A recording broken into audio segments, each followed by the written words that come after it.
So I was scheduled to start a new sermon series this Sunday. It's called Jesus, Can We Talk About That? Meeting Jesus in Your Silence, Shame, and Skepticism. I wanted to create a space to invite you to come directly to Jesus with your hard questions about like politics and money and gender and porn and mental health, like hard questions, important questions. And I was going to kick it all off this Sunday with Jesus and politics. Get the question here. How can you claim to follow Jesus and vote like that? That's a good question. Politics, it feels so powerful, so explosive, and so important until tragedy strikes. Until you're planning the memorial for a 17-year-old. And then it doesn't. So we're shifting gears this morning because it feels like there might be another more pressing question for us. I don't know if I can put it into one. Why, God? How are we supposed to make sense of any of this? Where are you? Now, this is not to say that I don't believe. I do. I believe that to be absent from the body is to be present with the Lord. I believe that Micah is with the Lord, which is better by far. I do. Asking hard questions of God isn't to deny the faith. It's part of it. It's how we walk the journey of faith. In fact, for me, this only makes the hope of resurrection more real, more precious. So to quote the apostle, if Christ has not been raised, our preaching is useless and so's your faith. You are wasting your time right now in church. If Christ has not been raised, your faith is futile and you're still in your sins. You and I, we are lost and hopeless. But Christ has indeed been raised from the dead. And that's it. That is my hope. This is the defiant cry of hope that echoes around the world and down through the ages. Every single Easter, you might know it. Christ is risen. So we worship a God who comes after us, who meets us in our suffering, who died and then 3 days later rose from the dead, breaking the power of sin and death. That is our hope. And then he promises, never will I leave you, never will I forsake you, in life and death. This is our hope. Christ is risen. And yet, right now, we don't see it.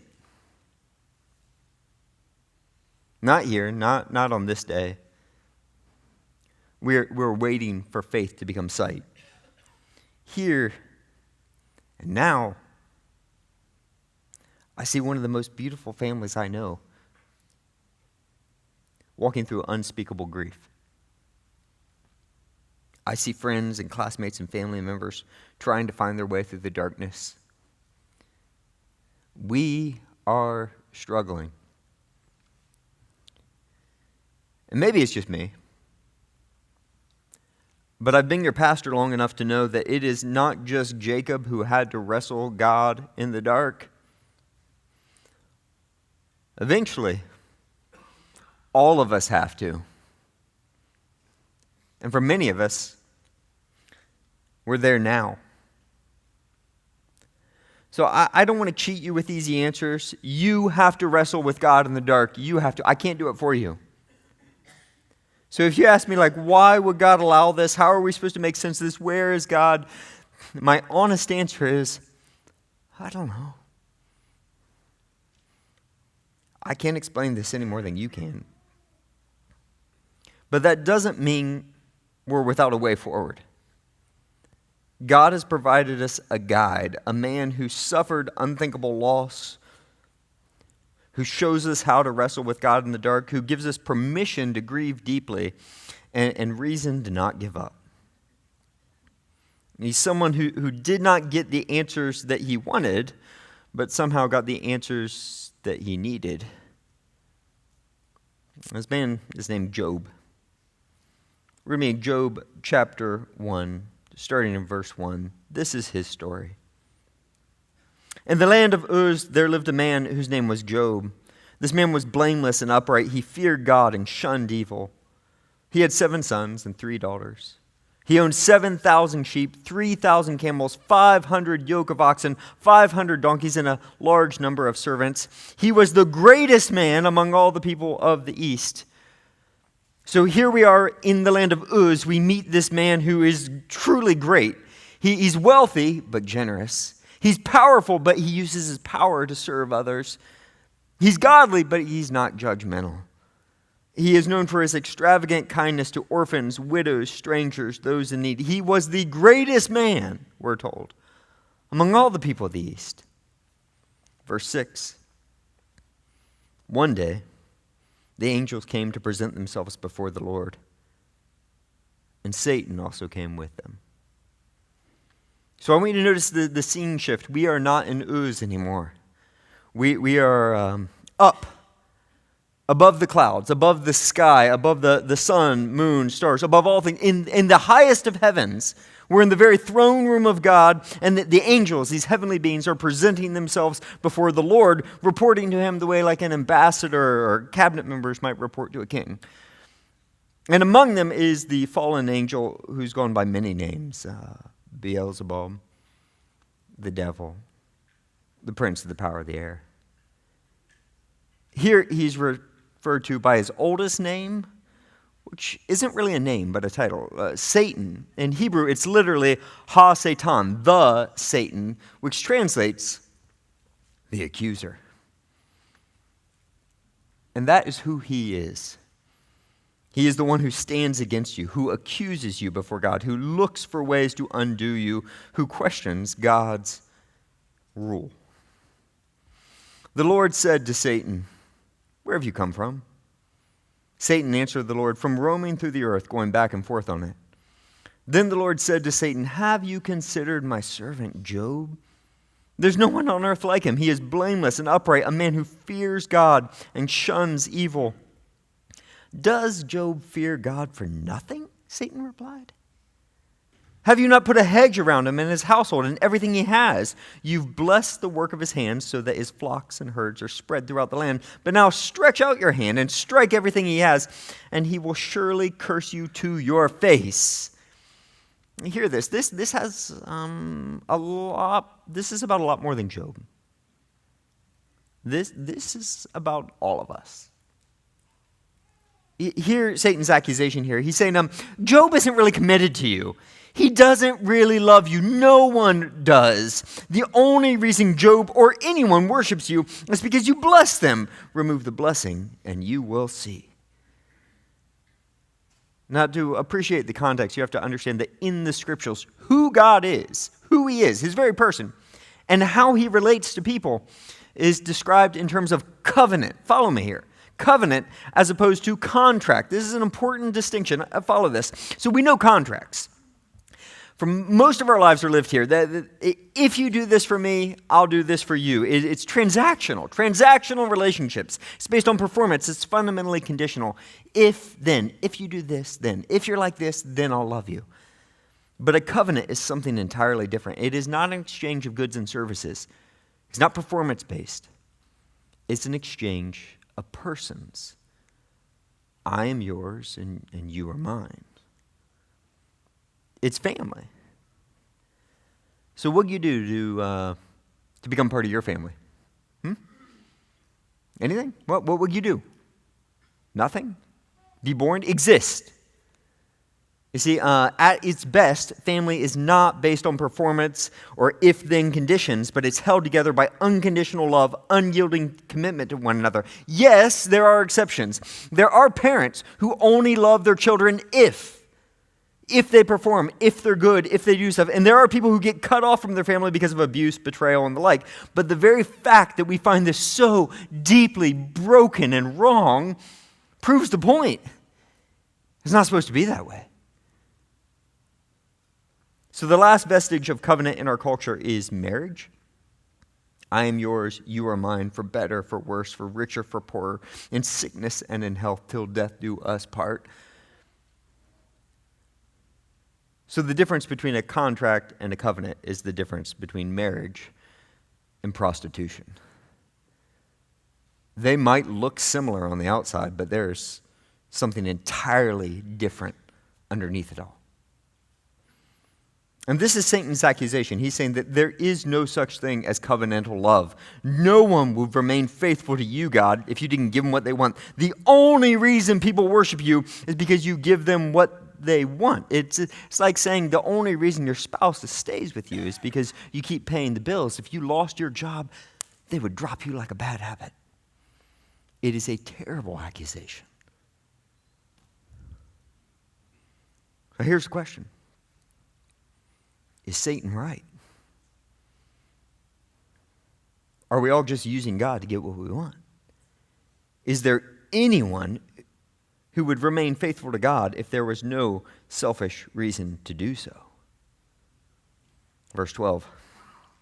The Lord said to Satan, "Very well then, everything he has is in your power, but on the man himself do not lay a finger." Then Satan went out from the presence of the Lord. Now Job, he knows nothing of this conversation. All he knows is that the very next day, the Sabaeans attacked and stole all of his donkeys, killed his servants. And then fire fell from the sky, killing his sheep and his servants. And then the Chaldean raiding parties came and killed his servants and made off with his camels. And then a mighty wind from the desert blew in. And the house where all of his children were gathered together feasting collapsed, killing them all. All he knows that in one day, he lost everything. At this, Job got up, tore his robe, and shaved his head. These are ancient mourning rituals. He's grieving, he's devastated, he's shattered. Then he fell to the ground in worship and said, "Naked I came from my mother's womb, and naked I will depart. The Lord gave, and the Lord has taken away. May the name of the Lord be praised." He grieves, and he worships. He grieves, and he worships. And then in chapter 2, the Lord points this out to Satan. Job still worships. He maintains his integrity. And Satan replies, chapter 2, verse 4, "Skin for skin," Satan replied. "A man will give all he has for his own life. But now stretch out your hand and strike his flesh and bone, and he will surely curse you to your face." And then Satan proceeds to afflict Job with these painful, like ulcer-like sores over his entire body, head to foot. And then Job goes out to the ash heap, which is the ancient version of the city dump. He goes to the city dump, sits in a pile of trash, takes broken shards of pottery, and uses it to scratch the ooze and infection out of his ulcers. And then we read, in that state, his wife said to him, "Are you still maintaining your integrity? Curse God and die." Now, Job's wife often gets made fun of, mocked, berated, but I am not sure that's fair. Now, I'm not saying she's right, but I am saying I'm not ready to judge her. At least she's honest, and God can work with that. In fact, if you take her words and instead of saying them to Job, if she said those directly to God, you could almost, you go to the book of Psalms, and you can almost find lines exactly like that in the prayers of the Psalms. This is how people in unspeakable suffering speak and pray. Job answers her question with a question: shall we accept good from God and not trouble? Should I only be faithful when my life is for better and not for worse, for richer and not for poorer, in health and not in sickness? And then Job's three friends famously show up.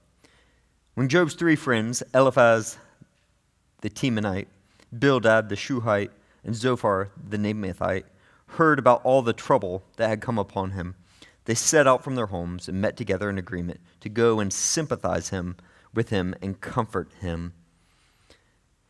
So eventually these three friends are going to say lots and lots of really unhelpful things. In fact, we're going to see. But what they do in the next couple verses is stunningly beautiful. It's holy.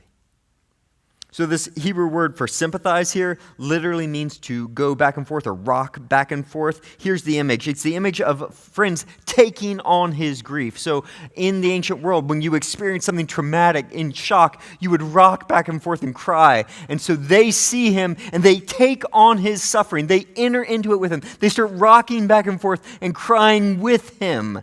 You are not alone in this. Verse 12. When they saw him from a distance, they could hardly recognize him. They began to weep aloud. They tore their robes, sprinkled dust on their heads.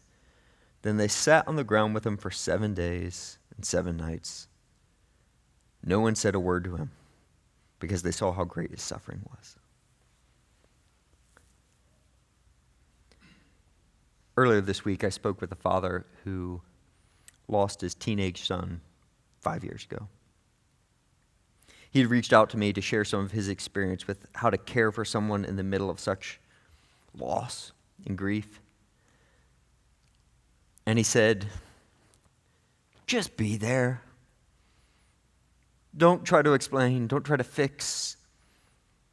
Just be present. Let them know they are not alone. And I heard that and thought, that sounds biblical.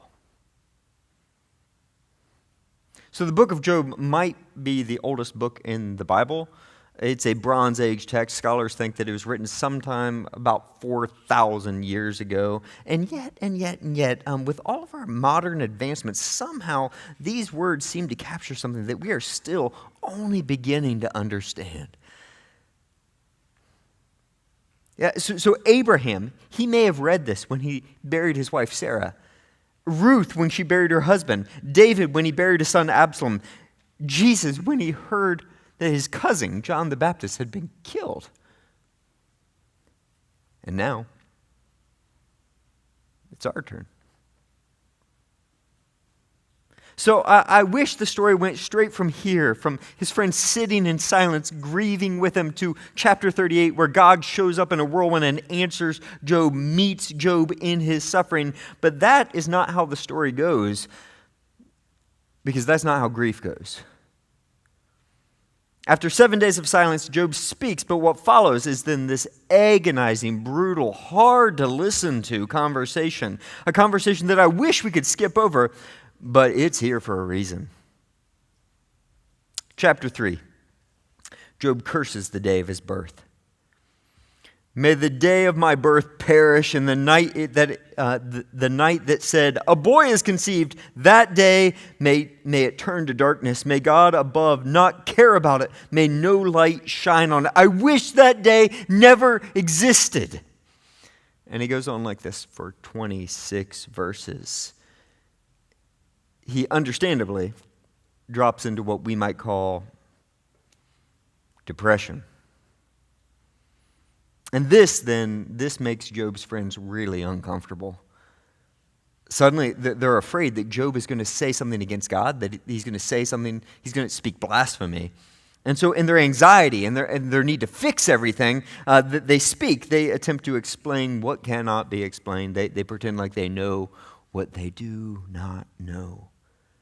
Eliphaz begins it in chapter 4. Then Eliphaz the Temanite replied, if someone ventured a word with you, will you be impatient? Is it okay if I say something right now? But who can keep from speaking? Verse 6. Should not your piety be your confidence and your blameless ways your hope? Consider now, who being innocent has ever perished? Where were the upright ever destroyed? As I have observed, the one who plows evil and those who sow trouble reap it. So I want you to hear what Eliphaz says to his good friend Job. He says, Job, you reap what you sow. So just understand, this makes perfect sense. It's all your fault. That's what he just said. In an attempt to defend God and make sense of suffering, he hurls Job under the bus. He says, Job, you must have done something evil, and God is giving you what you deserve. That's the only possible explanation. See, Job, I've done my Bible studies. In fact, you reap what you sow. I pulled that right out of the scriptures. I know the right answers, Job, except let's be clear here. Eliphaz has no idea what he's talking about. He doesn't have the full picture. In fact, he doesn't even know what we know from chapter 1. So listen to Job's response, chapter 6. A despairing man should have the devotion of his friends, even though he forsakes the fear of the Almighty. Like, even if I gave up my faith, you should be for me right now, supporting me. But my brothers are as undependable as intermittent streams. I am like a man dying of thirst, coming to my friends for just a drink of water, and I get a mouthful of dust. Now you too have proved to be of no help. But now, be so kind as to look at me. Look at me! Would I lie to your face? So I want you to hear this. Not only are they not offering comfort, they are now, here's the word, accusing him of evil. In fact, they're starting to sound like the accuser. They sound like Satan. Chapter 8. I'm intentionally leaving that screen blank. This is where Bildad jumps in, and he says some words that are so horrific that I will not even put them on screen. He blames Job's children. Now, if you falsely accuse me of something, I could overlook it. I could, because I could. But if you go after my kids, I don't know how our friendship survives that. And yet here it is in the middle of our Bible. Chapter 11, Zophar jumps in and he tries to force Job to confess. He says, if you put away the sin that is in your hand, clearly there is sin in your hand, and allow no evil to dwell in your tent, then you will lift up your face without shame. You will stand firm without fear. Job, confess, man. You clearly did something evil. That's why this happened to you. And Job then pleads for God to prove his innocence. Listen to chapter 13, Job speaking. I desire to speak to the Almighty and to argue my case with God himself. You, however, smear me with lies. You are worthless physicians, all of you. If only you would be altogether silent. If you would just stop talking. So chapter after chapter, this back and forth escalates. What began in silence descends into a shouting match in the dark. So chapter 15, Eliphaz, your sin prompts your mouth. Job, what ails you when you keep on arguing? Like, what's wrong with you, man? Chapter 18, Bildad, you were like one who does not know God. You don't even know God. Job says, how long will you torment me and crush me with your words? On and on this goes for 34 chapters, everyone trying to explain, justify, and fix what cannot be explained, justified, or fixed. Which makes you wonder, why did God put this here? Like when we come to God with our deepest pain, our deepest questions, why does he give us 34 chapters of this? 3 observations about this section. As we step back and look at what God invites us into here, the first thing I want you to notice is that sometimes the best sounding answers are lies. Job's friends, they sound good. They sound spiritual. They sound biblical. They say things that the Bible will say in other places out of context. They say, God is just. You reap what you sow. But in the end, in chapter 42, God declares them completely wrong. Not just like mistaken accidentally, but you've sinned because you've misrepresented God. And now here's the scary part. Through the whole thing, they think they're speaking for God. So appreciate this. Sometimes in our anxiety to defend God, we explain things that were never meant to be explained. Sometimes in our need for clarity, we put words in God's mouth. Sometimes in our need for answers, we believe lies. Sometimes in our attempt to speak for God, we start sounding like Satan. Number 2. I want you to notice before God shows up, we get 34 chapters of cursing, arguing, blaming, and shouting in the darkness. And this should tell us something. This should tell us something about the grieving process. When God wants to give us a story to help us process the depth and reality of our suffering, it sounds like cursing, arguing, blaming, and shouting in the darkness for 34 chapters. And this should tell us something about what's at stake here. I want you to notice that Job's friends, as much as they might personally love the guy, they refuse to consider the fact that maybe Job isn't to blame for this. They're like a pit bull. They will not let go. They need this to be Job's fault. They need this to be Job's fault. Because you see, if this is Job's fault, then life makes sense. Then suffering, they can make sense of it. If this is Job's fault, then they can control what their lives look like. If this is Job's fault, then they can reassure themselves that nothing like this will ever happen to me. They need this to be Job's fault because if it isn't Job's fault, if we live in a world where bad things happen to good people, that means we're not in control. And this could happen to me. And that terrifies them. They rather destroy their friend than accept that. Number 3, I want you to notice that Job grieves and worships. So in all of this, two things become perfectly clear. Job is truly grieving. It is unfiltered, raw, hard to read, hard to sit with, soul-shaking grief. And at the same time, he worships. He clings to God. He never loses faith. He remains faithful to God no matter what. In his own words, chapter 13, though he slay me, yet I will hope in him. I have no other God, no other place to turn. Chapter 19, I know that my Redeemer lives. I know it. I know that my Redeemer lives, and that in the end he will stand on the earth.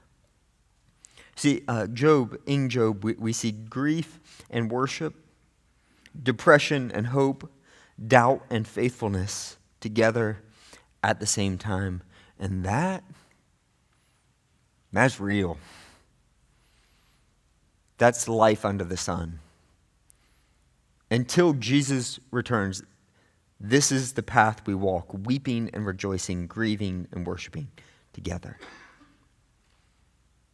And then in chapter 38, we finally get an answer from God. God shows up. This is how the answer begins. Chapter 38, verse 1. Then the Lord answered Job out of the storm, out of the whirlwind, literally. He said, who is this that darkens my counsel with words without knowledge? Brace yourself like a man, and I will question you, and you shall answer me. Where were you when I laid the earth's foundation? Tell me if you understand. Who marked off its dimensions? Surely you know. Who stretched a measuring line across it? And on and on and on it goes. For 4 chapters, the Lord answers Job. But the thing that immediately becomes apparent is that this is not the kind of answer we were looking for or expecting. In fact, he goes into what one scholar calls a 3-hour natural history lesson. What's missing from the whole thing is that he never explains that this was a work of Satan. He never tells Job about Satan's accusation. Job never hears any of this. But apparently, that's not what Job needed. So instead, the answer that God gives Job is indirect. It seems to have nothing to do with his circumstances. There's no logical answer laid out. There's no, this is why this happened. And yet, I want you to hear this. Somehow, in the end, Job finds the answer that God gives him satisfying. Which begs the question, what kind of answer is this that could truly satisfy someone who's suffering so deeply? Is this maybe the answer we're looking for too? So the answer comes in these 3 movements, which I just want to give you an overview of. First, God shows up. And then God asks Job 42 questions that he cannot answer. And then he directs Job to look at Behemoth and Leviathan, 2 monsters of chaos. So we're going to look at these in reverse order. When we ask God, why? How are we supposed to make sense of this? Where are you in this? In chapter 40 and 41, God directs Job's attention to Behemoth and Leviathan. So get this. Across the ancient Near East, all of Job's neighbors, like all the other people groups, they told stories to make sense of their suffering and the chaos in their life. So they believed that the universe was fundamentally born out of a cosmic battle between the forces of the gods of like thunder and the gods of like chaos. So one of the popular stories is the god of thunder comes, slits open the god of chaos, and makes heaven and earth. That's how creation happens, right? That kind of story. But get this. In their mind, this was not a once and done kind of battle. Chaos always threatened to break back in. So when droughts hit, when plagues swept through the village, when tragedy struck unexpectedly, this is how they explained it. The gods of chaos broke through and the gods lost control. That's how it happened. But then we come to Job, and we're going to find a different kind of story. Now, while this ancient Near Eastern story might seem ridiculous to us, the implications, they're not. It meant that their cultural narrative, the way everyone else made sense of tragedy, was to say, there are forces in this world that no one, not even the gods, can stop. So when evil happens, it's random, it's meaningless. There's just nothing anyone, not even the gods, can do about it. But then in Job 40 and 41, God tells a different story. Now, I want you to hear this. He does not deny the existence of chaos. In fact, he describes in great detail these creatures, Behemoth and Leviathan. They are powerful and wild and unstoppable. And one part, it's like fire-breathing and teeth like iron, the nightmares of the deep. But then he says, listen to this. I made them. They obey my word. They belong to me. So speaking of Leviathan, God asked Job this. Can you make a pet of it like a bird? Can you put it in a cage? Can you put it on a leash for the young women in your house? Can you put it on a leash like a little chihuahua? Translation, can you domesticate chaos? Can you leash the monster? And the answer, of course, is no. Job can't. We can't. But God says, I can. Just because you can't control something doesn't mean it's out of control.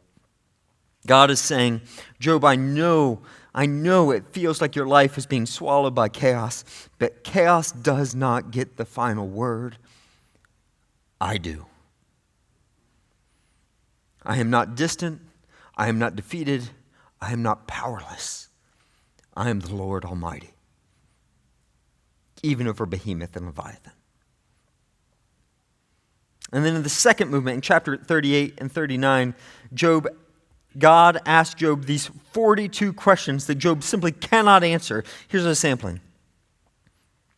Where were you when I laid the foundation of the earth? Have you ever given orders to the morning or shown the dawn its place?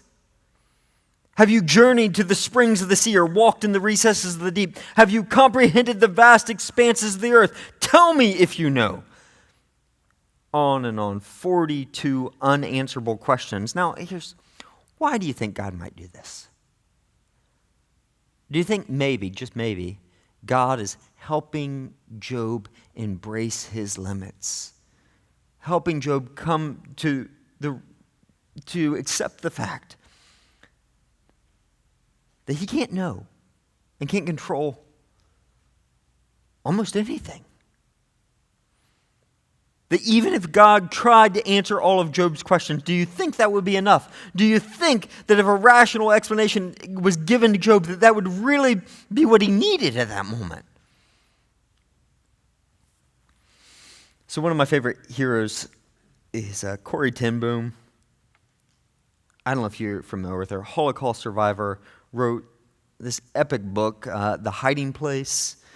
And I would strongly recommend you read it sometime if you've never read it, but it will wreck you. She spent 10 months in a concentration camp and saw the horrors of Nazi Germany. Most of her family was killed, many of her friends. Concentration camp. And again in the book, she describes how she would cry out to God, "Why? Father, why?" And she said she felt like God answered her in this story. She said when she was a little girl, she was traveling with her father on a train, and she turned to her father and said, "Father, how are babies made?" And rather than answer her question, the father stood up and took his suitcase off the shelf, this very large suitcase, set it on the floor. And he was a clockmaker, so it was full of his tools, and it was massively heavy. It must have weighed 70 pounds. Massive. Sets it on the ground. And then he looked at her and said, "Carry my bag." And this little girl hops up, and it's almost as heavy as she is. She tries, she struggles, and then eventually she's just defeated. She's like, "I can't."